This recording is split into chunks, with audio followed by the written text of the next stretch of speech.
Welcome to A Plus Campaigns, aka campaigns that I'm loving. In this video, we're getting all into the Telfar and Joseline Hernandez collab for the launch of the dumpling bag. This campaign was an immediate love for me. He gives like collaboration that I never knew that I needed, but now that I have it, it is oh so right. The Puerto Rican princess is a pillar in the Ratchet TV community. Telfar is the perfect brand to work with Joseline because they balance being around the way and kind of rough around the edges with high production and high quality execution so well. Telfar, the brand, practices accessibility in a very real way. Like, he is dead ass about it. Over the years, we've seen Telfar practice being in touch with their community in a way that we haven't seen other fashion brands do. Their social media presence on an everyday basis, but also with things like having a pop-up at Rainbows in Brooklyn, and then also giving the Canal Street bag sellers real Telfar bags to sell. In interviews, he was asked how he felt about the Canal Street sweep, where a bunch of cops cleared the streets of the fake bag seller. I don't think anyone went to jail, but they definitely did a sweep of the fake bags. Telfar said he was upset about that. Like, he did not like that. He kind of just felt like, you know, they're not hurting anybody. Let them make their money. That's how they're making it. Let them do that.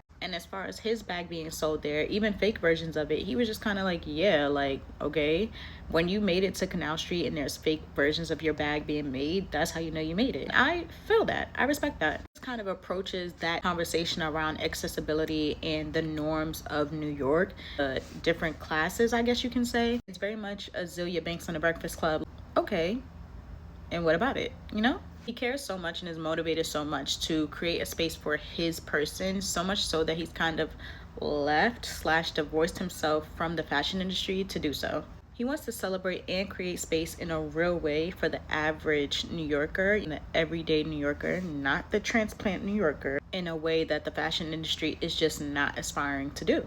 In late last year, he took it a step further and launched his very first store in Soho, which I believe is right down the block from Canal Street. And I just love how he explains like his intention behind this space. He wants to bring laundering back. He wants to bring back the feeling of coming downtown to shop, just to hang out. You know what I mean? Like, very much 2012, 2010 Soho era, just coming out of school, walking down the street. He wants to bring that back, and I respect that.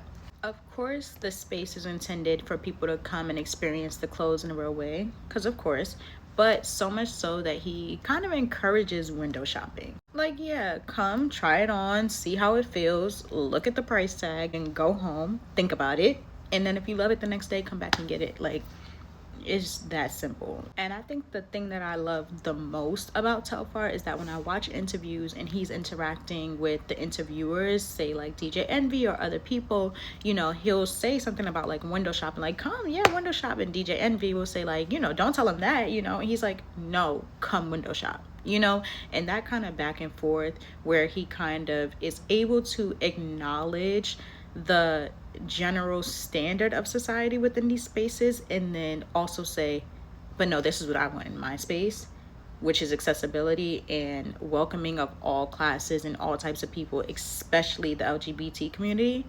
He stands on it in a way that is balanced but also dead ass. And like I mentioned in the beginning of the video, he balances all of those core values with amazing high production clothing and campaigns. Telfar is just able to provide access in a way that requires sacrifice but not compromise. Now let's get into the Puerto Rican princess. Joseline told Stevie she was never going back to the strip club, and she meant it.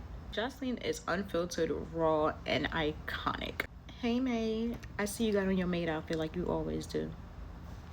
The thing about it is, even though we did meet her at Love and Hip Hop, she's come so far. Now she has a great music career, Joseline's Cabaret, a new husband, and a beautiful little family. And we've just seen her start in a certain place, watch her journey of evolution, and now it seems that she has her happily ever after. And I love that, because a lot of people will see where she started out and sort of never let her escape that place in their minds, and always kind of count her out and never think that she would be valuable or brand safe enough to collaborate with different brands. But not us and not Telfar. Let's take a look.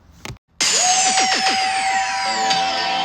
it up for Joseline Hernandez, the Puerto Rican princess. I can be real sexy walking, but of course I go straight to dancing. Know you some shade, shoe blocking. Don't give a fuck if your man is watching. Bitch, you looking for some shade, I'm married. I love my man cause he do me nasty. Yeah. I love my man cause he do me nasty. I like the way you are. I like the way you are. I like the way you are. I like the way you are. I like the way you are. I like the way you are. I like the way you are. I like the way you are. Arriba, abajo. I like izquierda, a la derecha. Para el medio, para atrás, para atrás, para atrás. Arriba, abajo. A la izquierda, a la derecha. Para el medio, para atrás, para atrás, para atrás. The visual execution of this partnership, 10s. A+. I love that they shot this campaign as a music video, which I'm sure was in their studio. Super cute. I love that they had Kadi, I think that's his name, as one of her background dancers. I love that Telfar came in and started dancing with her. I thought that was just super, super cute. You could tell that they have like a really genuine love for each other and an actual friendship. Creative team, also A+. The director shot this in a way where it showed off the bag, very much so, but then also allowed her like show off her sexiness, show off her moves. It got everything done that it needed to do without doing too much or too little. The glam team, of course, 8. I've never even seen Joseline with a mullet before, but it feels like I have because it just fit her so well. The makeup, 8. Nail team, 8. 10, 10, 10, 10, 10s, A+, A+, A+. To everybody that brought this campaign to life, great job. A+.